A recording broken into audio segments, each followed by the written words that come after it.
వాళ్ళ విశ్వాసం చూడండి. వాళ్ళు ఆ బాణాలు సగం నింపల, కొంచెం నింపల, అంచుల వరకు నింపారు. ఎందుకు అంచుల వరకు నింపారంటే వాళ్ళకి ఎందుకు అంత నమ్మకం అండి. ఆయన చెప్పాడు కదా, కాబట్టి అంచుల వరకు నింపేద్దాం. నీళ్లు ద్రాక్ష రసం కాబోతున్నాయి, ఇంతకంటే ఏం కావాలి? ఈరోజు నీ జీవితంలో నా ప్రభువు విలువలేని నీ జీవితాన్ని బహు విలువైన ద్రాక్ష రసంగా మార్చబోతున్నాడు. విశ్వసించో. రుచి లేని నీళ్లను రుచి అయిన ద్రాక్ష రసముగా ఎలా ప్రభువు మార్చాడో, రుచి లేని నీ జీవితాన్ని నా ప్రభు అనేక మందికి రుచికరంగా, ఆశీర్వాదకరంగా నా ప్రభువు మార్చబోతున్నాడు. కాబట్టి నువ్వేం చేయాలి? నీ గుండెల నిండా దేవుని వాక్యంతో నింపుకో. ఎందుకని అదే నీ జీవితంలో విశ్వాసాన్ని నీకు ఇస్తుంది. వాక్యాన్ని ఎంతగా నీ హృదయంలో నింపుకుంటావో అంతగా నువ్వు యథార్థంగా జీవించగలుగుతావు, పరిశుద్ధంగా జీవించగలుగుతావు. భక్తుడైన దావీదు ఇదే మాట చెప్పాడు, పాపము చేయకున్నట్లు నీ వాక్యమును నా హృదయంలో నింపుకున్నాను, దాచుకున్నాను. సంగమా, వాక్యాన్ని ఎక్కువగా ధ్యానిద్దాం, వాక్యాన్ని ఎక్కువగా చదువుదాం. నువ్వు ఎంత ఎక్కువగా వాక్యం చదువుతావో అంత ఎక్కువగా నీ హృదయం పరిశుద్ధపరచబడుతుంది, అంత ఎక్కువగా నువ్వు ధైర్యాన్ని, బలాన్ని పొందుకోగలుగుతావు, అంత ఎక్కువగా దేవునికి మరింత దగ్గరగా జీవించగలుగుతావు. ఆనాడు ఆ నీళ్లను ద్రాక్షరసముగా యేసయ్య మార్చినప్పుడు ఆ తర్వాత ఇంటి యజమానికి ఆ విషయం తెలిసినప్పుడు ఆశ్చర్యపోయాడండి. ఆ ద్రాక్షరసం తీసుకెళ్ళి అందరికి పోస్తుంటే సాధారణంగా ఇంత మంచి ద్రాక్షరసము ఇప్పుడు మీకు ఎక్కడ దొరికింది? ప్రియ సహోదరి సహోదరులు వింటున్నారా? ఇంత మంచి ద్రాక్షరసము ఇప్పుడు మీకు ఎక్కడ దొరికింది అని ఆ పెళ్లిలో వాళ్ళందరూ కూడా అదే మాట. నా ప్రభు యేసుక్రీస్తునందు నువ్వు విశ్వాసం ఉంచినట్లయితే నిన్ను చూసి అనేకులు ఏమంటారు తెలుసా? ఇంత మంచి ఉద్యోగము నీకు ఎలా దొరికింది అని అడిగే రోజు రాబోతుంది. ఇంత చక్కని సంబంధము నీకు ఎలా దొరికింది అని అనేక మంది నిన్ను చూసి అడిగే రోజు రాబోతుంది. ఇంత చక్కని ఇల్లు ఇంత చక్కని ధరకి మీకు ఎలా దొరికింది అని చెప్పి నీ ప్రార్థనకు జవాబుగా దేవుడు చేసే అద్భుతాన్ని బట్టి అనేక మంది నిన్ను అడిగే రోజు రాబోతుంది. ఇంత అద్భుతమైన సేవ, ఇంత అద్భుతమైన సంఘ నిర్మాణము ఎలా సాధ్యమైంది అని మనల్ని చూసి, మన సంఘాలను చూసి అనేక మంది అనే రోజు రాబోతుంది. ఇంత అద్భుతమైనటువంటి సేవకులు కల్వరి టెంపుల్లో ఎలా సాధ్యమయ్యారు అని మనల్ని చూసి, సేవ చేసే వారిని చూసి అనేక మంది ప్రశ్నించే రోజు వస్తుంది.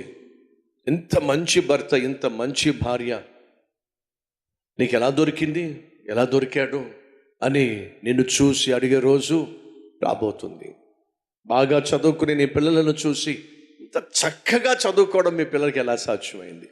ఇంత అద్భుతంగా పైకి రావడం బిడ్డలకు ఎలా సాధ్యమైంది? ఇంత అద్భుతంగా వాడబడడం, దేవుని కోసం రోషం కలిగి వాడబడడం మీ పిల్లలకి ఎలా సాధ్యమైంది?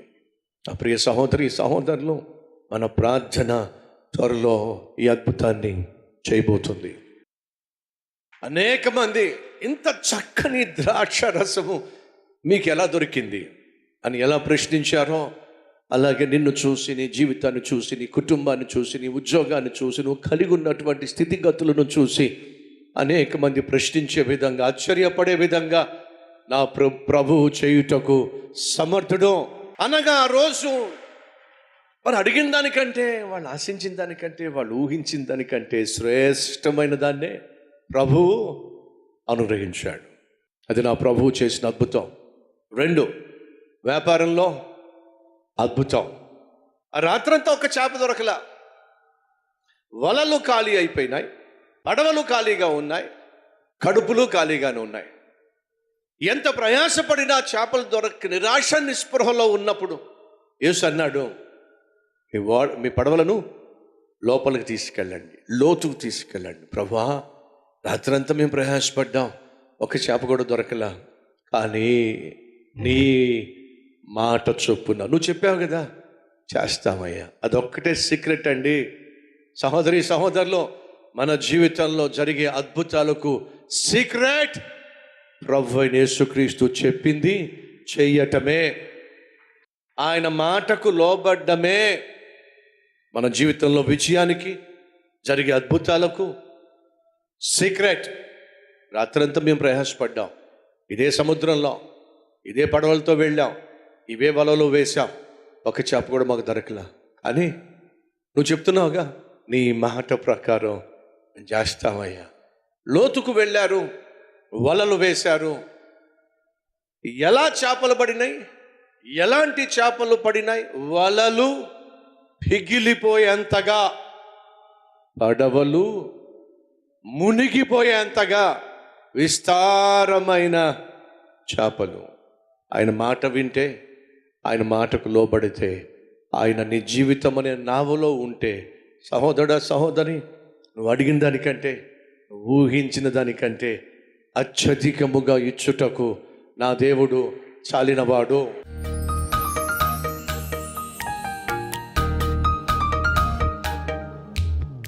పరిశుద్ధుడా, నీ వాక్యం మేము విన్నాం, విశ్వసించాం, విధేయత చూపిస్తున్నాం, విజయాన్నే పొందుకోబోతున్నాం.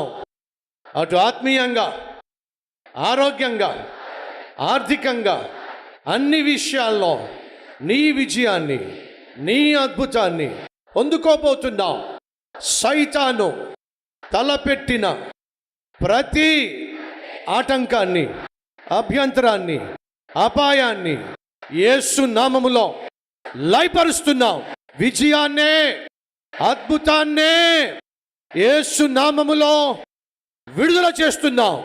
నీ నామాన్ని మహిమపరుచుకొని మమ్ములను బహుగా ఫలింపచేయమని, ఆశీర్వదించమని యేసు నామం పేరట వేడుకుంటున్నాం తండ్రి. ఆమేన్.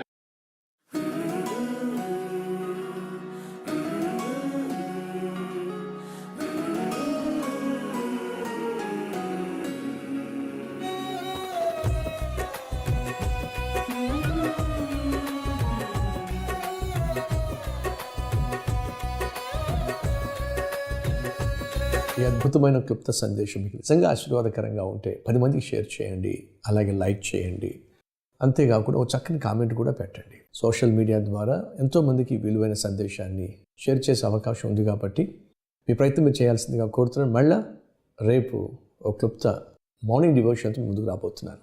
అంతవరకు సెలవు.